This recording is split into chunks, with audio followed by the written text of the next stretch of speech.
Dans Minute Papillon, on découvre sur France Bleu ce destin génial que vous venez nous raconter. Votre histoire à vous, parce que vous avez eu le culot finalement, Clovis Fouin, d'accepter ce job à l'autre bout du monde.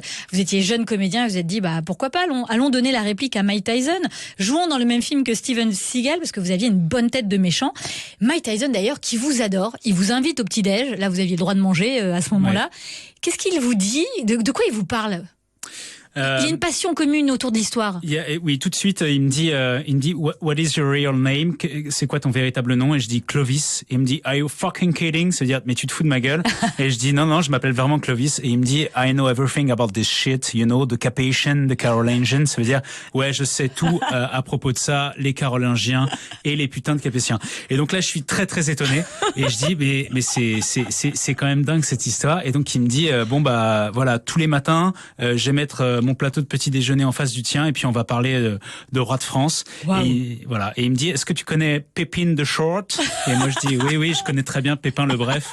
Et là je me dis, je sais pas où je suis. Il vous fait un cadeau. Vous ne demandez rien, hein? Non.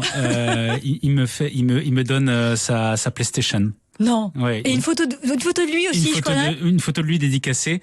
Avec un gun. Avec un voilà, parce que de toute façon, ce film tourne autour des guns. Et puis, il me donne sa PlayStation 4. Ah ouais? Oui. Ça, c'est sympa comme cadeau. C'est absolument incroyable. Ça permet de supporter les conversations sur l'histoire de France et les Carolingiens. Exactement. Mais j'étais très honoré et très touché parce qu'en fait, il est très intelligent et très cultivé. Ouais, c'est un grand boxeur. Ouais, et puis un immense boxeur. Et j'ai eu la chance, on a même fait un petit footing ensemble. Vous êtes marré sur le tournage quand même ou pas? Ouais.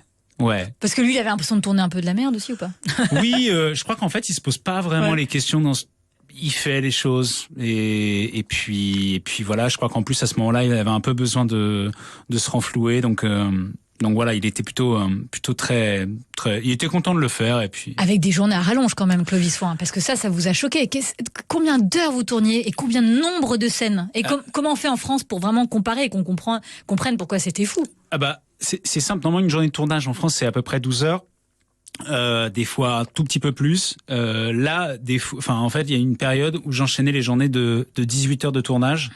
Et donc là, oui, non, ça c'était complètement fou. Donc en plus, j'avais une tête de mort-vivant à la fin. Enfin, c'était vraiment. Pour un méchant, c'était pas mal. Voilà, mais là, c'était vraiment un méchant très très fatigué là. Vous acceptez la situation, vous décidez de faire votre bon français, d'amener quelques valeurs, de respect du travail. Exactement, c'est-à-dire que j'ai exporté nos valeurs françaises et j'ai décidé de faire un piquet de grève. Oh. Et donc donc je me suis mis en grève. Ça ressemble à quoi, c'est-à-dire? J'ai refusé de sortir de ma loge. Minute Papillon sur France Bleu, Sidonie Bonnec.